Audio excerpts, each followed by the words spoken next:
Section 2, Chapter 7, Swiss Barrister and Nazi Mythology in Western Civilization. I told an English student who had joined us something about the chief lecturers who were to take part in the international summer school we were all attending. You will find a Swiss barrister called Dr. Zurcher by far the most illuminating, I said, especially as he has just completed nearly a year visiting universities in most European countries. He speaks many languages, I added.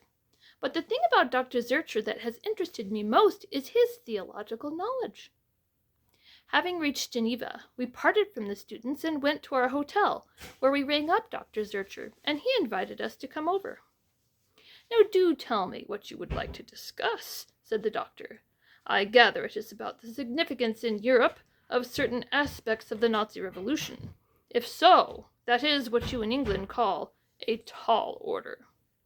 "Let us say," I replied, "that it is certain religious aspects of the general situation we would like to talk to you about.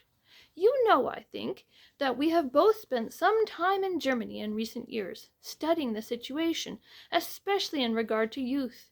The more I have reflected on the fundamental aspects of the Nazi Revolution, the more concerned I felt to discover how this linked up with what was happening outside Germany. For spiritual necessities do not live within national frontiers. So much is known," I continued, "about the false and indeed evil solutions tried by Germany, but we want you to talk of aspects of the necessities that called for solution and which have universal significance." "Man has two questions, or rather two groups of questions," Dr. Zurcher said, "insistent in his mind: whence and whither. First, whence. Every one of us is confronted with the mystery of his being, the date and place of our birth, the blood in our veins coming to us from our parents and ancestors, the race, nationality, the historical epoch to which we belong. Now all these facts are beyond the reach of our wills and of our reason. I go on to the second question: whither? Man is not only a child of the past, he is also the parent of the future, moving towards an unknown end, and he knows it. Therefore he is aware of a world that has not yet come into being, a world that ought to be. I do not know whether you will agree with me, but I cannot help feeling that institutional Christianity, especially of the modern Protestant type, has been more concerned with the dynamic aspect of religion than with the static. It has spoken a lot of man as a rational person, and has had little to say about his cosmic origin. Here I would like to emphasize that this is in no way a crisis limited to Germany. The important thing is that the Nazis did attempt to give a solution, and however much we may deplore this, we must recognize that this problem is not merely their problem, but also the problem of Europe and Western civilization. Their solution is a new gospel for the Nazis, called blood and soil, the attempt to give to the Volksgenossen inside the Reich cosmic significance, without admitting that the cosmos does not belong to the Germans, but belongs to God alone, who is the creator.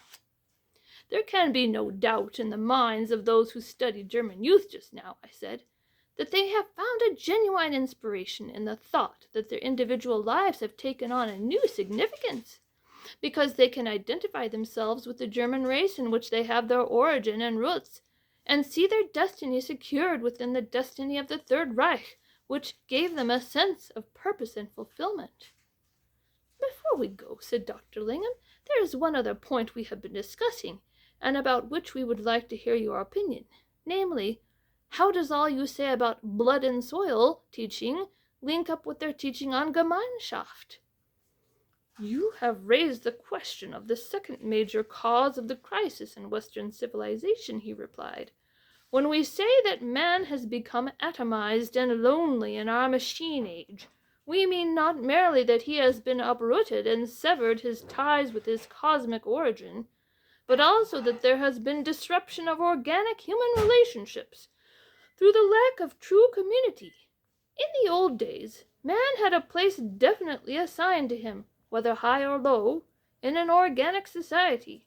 This had its limitations, but also its great advantages, and on balance the advantages far outweighed the drawbacks. We talk today a lot about security, collective security in the international field, social security at home, but we talk very little about a much more important security, namely the inner feeling and acceptance of a place in the social fabric of a nation. Once again, the Germans were among the first to become acutely conscious of this aspect of the crisis, and the Nazis offered their own methods of solution. We may not like it, but there is no doubt that they created a new sense of community for the rank and file of the Germans. They also understood the hunger of the lonely and atomized masses for a principle of authority which is not abstract, but embodied in a living and concrete personality.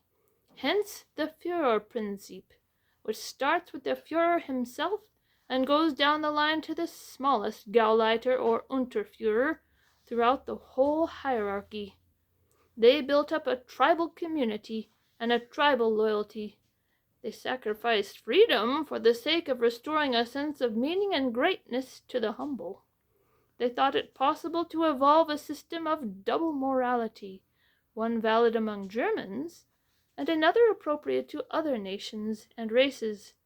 They forgot that the dignity of man is derived from God and God alone, and that no amount of symbolization of the new community feeling by marching together and other activities could overcome the distortion of the human image.